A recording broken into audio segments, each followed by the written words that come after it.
Pozdrav food lovers i dobrodošli na kalorizaciju. Danas samo za vas. Šef Sale pravi zapečene gljive, šampinjone sa sirom i hrskavom slaninom na krovu. Za početak izdinstati jednu omanju glavicu luka na tavi. Ja sam koristio grill tavu. Zatim dodati 500 grama, pola kile narezanih šampinjona. Potražite onako bijelije, što svježiji. Dodati malo soli dok se oni peku.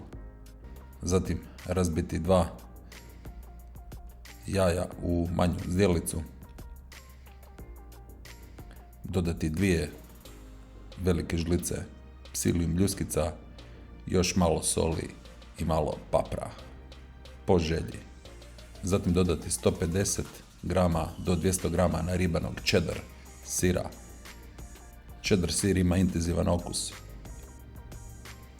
Možete koristiti ove slabije, ali cheddar sir se nekako najviše uklapa u ovu priču. Napraviti jebenica mix. Zatim u smjesu dodati pečene šampinjone. Kompletno sve sa ovim dinstanim lukom. I ponovno jebenica mix. Zatim sve skupa staviti u vatrostalnu zdjelu, lijepo to rasporediti. Ovako natiskajte da bude ko pita i gore možete staviti 80 do 100 grama ribane mozzarelle za još veći gušt. I zatim na krov ide tanko narezana slanina. Ja sam koristio istarsku slaninu, pancetu. Ovako sam išao malo u dijagonalu da to ljepše izgleda. Ubacite u prethodno zagrijenu pećnicu na 200 stepeni od 25 do 30 minuta i party može početi.